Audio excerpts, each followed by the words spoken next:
What's on the Shelf Rig Rundown. Every few weeks or so, I'll pull a car off the shelf. We'll go over some of its features and some of its history. Each one of these cars has its own story to tell, so stay tuned for more videos. Welcome back for the third episode of What's on the Shelf Rig Rundown. This is kind of a different one. We're going to do three cars because they're basically the same car. They're all TRC Composite Craft Lynx 2s. There's a wide version, narrow version. The two cars in the back are pretty much the same car. This one's just the body that has the story. First one is this wide car. This is the standard width. They were 235 millimeter, or we didn't really go by that back then. It was just wide and narrow. So this car is roughly 10 inches wide. And then they went to the more scale 200 millimeter or 8-inch wide cars. This body I painted when I was 16 years old. That was 33 years ago. It's outfitted with Autographics decals. They made all of most of the NASCAR stuff back in the day. This is a Bolink Lumina 1990. I painted this car for the first big race at King. Never ran it. It sat in the parade of cars, and it's in one shot in an early magazine in their parade picture. This car is not the car, it is the body. But this is the oval chassis. It's not the standard chassis. The standard chassis had 5 slots on each side, and when the car first come out, we did run those on oval. In stock, we run 6-cell batteries, so we run 5 and 1 on the right.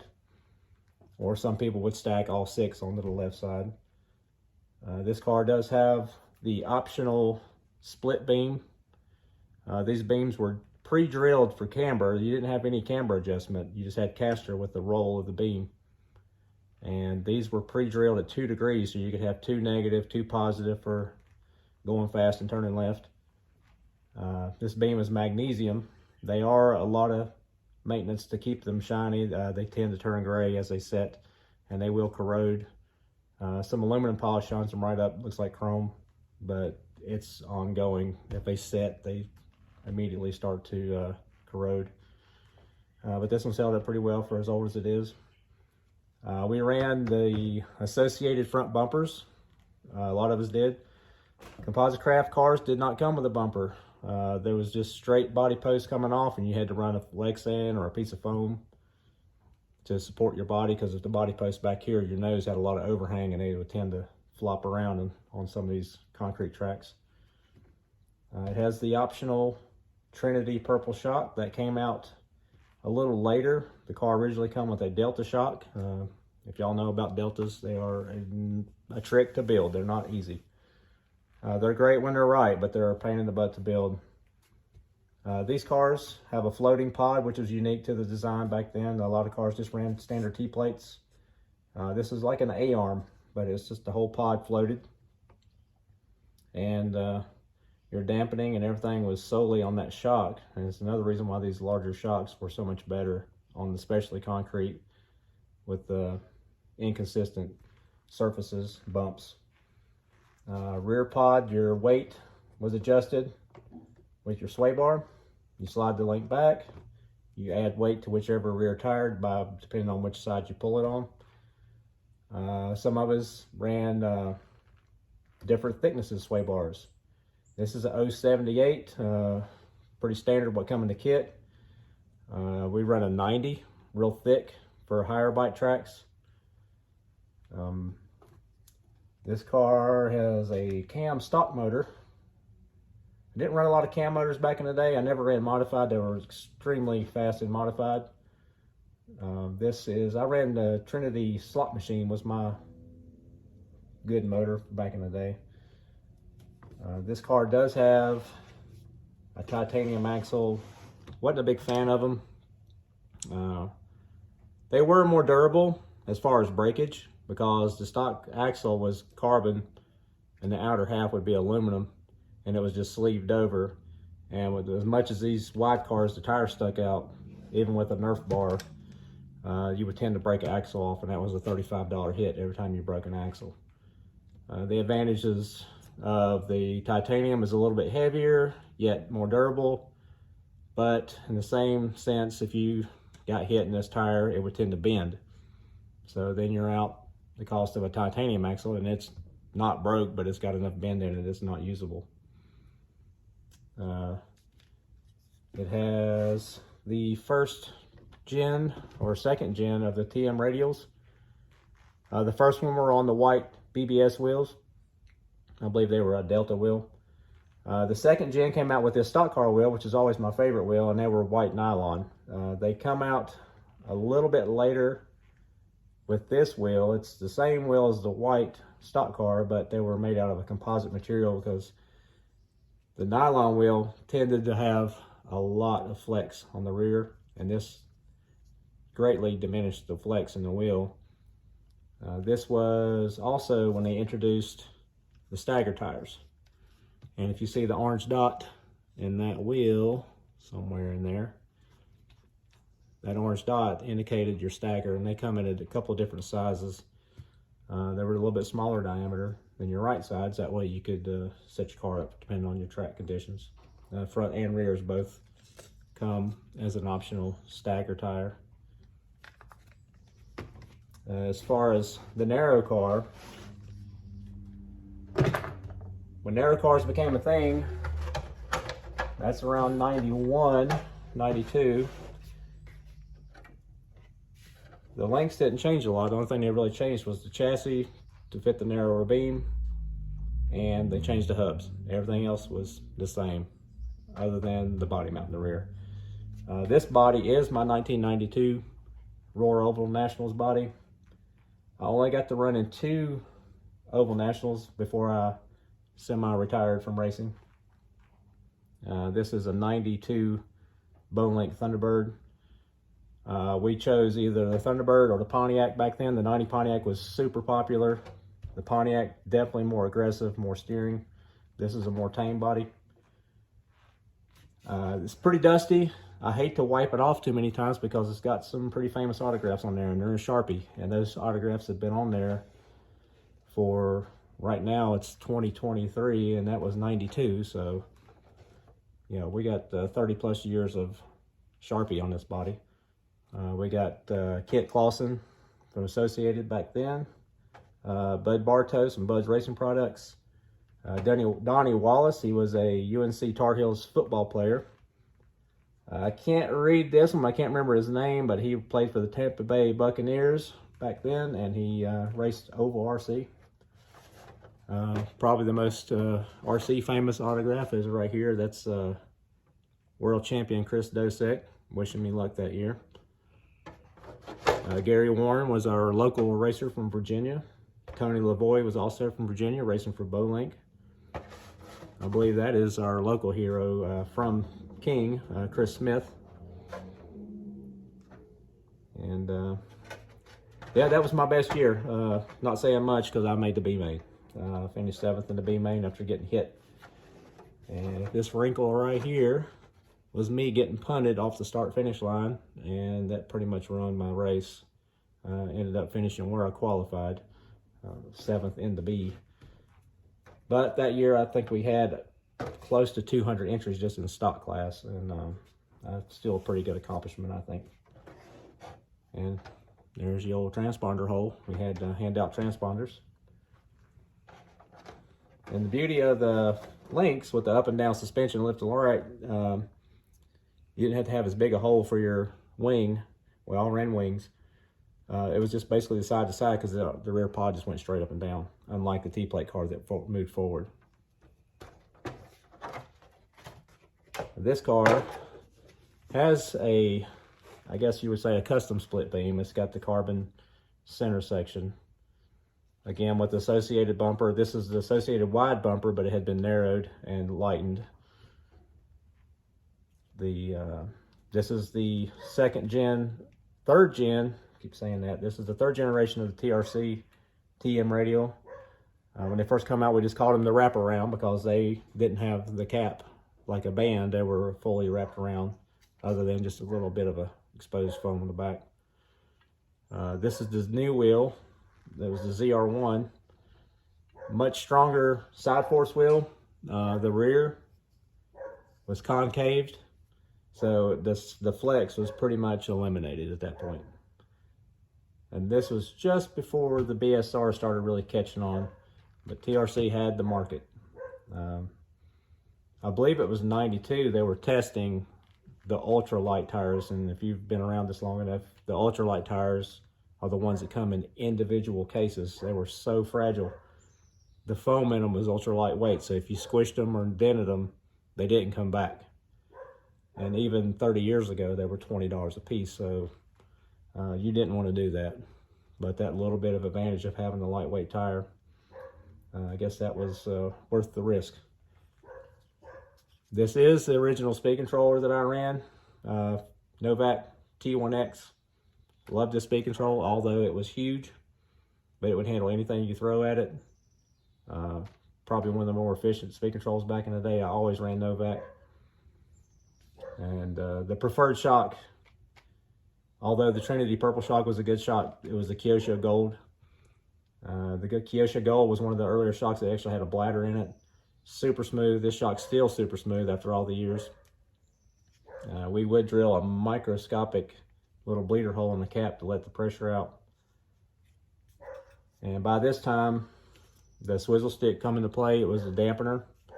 It's basically just got some like super thick diff lube, probably close to like a million weight diff lube you'd call now. And that just dampened the side action from your sway bar. TRC did offer a disc damper that mounted back here, but it also, I felt like it impeded the up and down movement because it worked at all times. It was just two discs sandwiched together, a lot like the T-plate cars.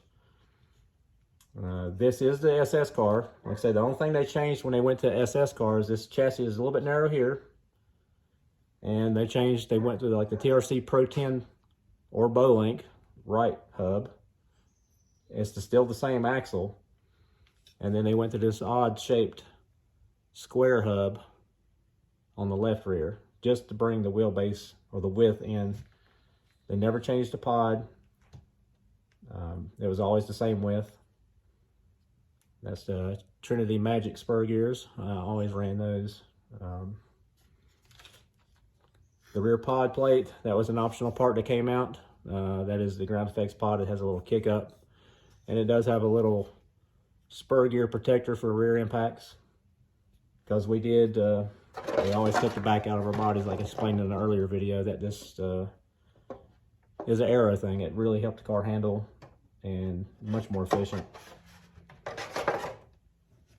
But that is that car, and that is the SS versus the wide car. This car here is just another SS, exactly the same car. But this car was built by Chris Smith. He made this paint scheme famous. This paint scheme ran several national events. I got Chris to autograph this car years ago. He's still local to me. And I got this car from Chris. He worked at King RC. He was King RC in my opinion. And he had built this car for someone back in the 90s, back when this car was still new. They never raced it. Somehow it got handed down the line, and a customer came in and was wanting to make it run to give to their grandson to play in the driveway. And he immediately noticed what it was, and I think he traded him some sort of Traxxas Rustler or something to give him something more suited for the driveway play, and so this car would never get run. This car is brand new. It's all new parts. This does have the optional, later on, they come out with the optional, they had the full ground effects chassis. I'll have one of those in another video. But this is the ground effects bumper. This is all carbon bumper, carbon mounts. It pushed your body post out further, more stable. Some guys still run body posts up here. They run 3 or 4 body posts for just downforce and or stability on the body. This car does have those ultra lightweight TM radials, the white foam. The white foam, let's say, was very fragile. If you squeezed them, they would get out around. They would never come back. and it does have the staggers. And this car, when he built this, they did some machine work at the shop, and they had took this hub, and this is actually a standard left hub, and he machined the inside, thinned it down to bring the wheel in.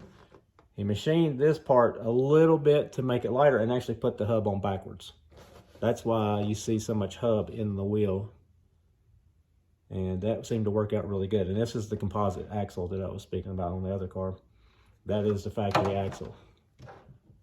And this isn't the motor that was in the car. This car has never been run, but it does have David Timmerman 13 turn East Coast modifieds.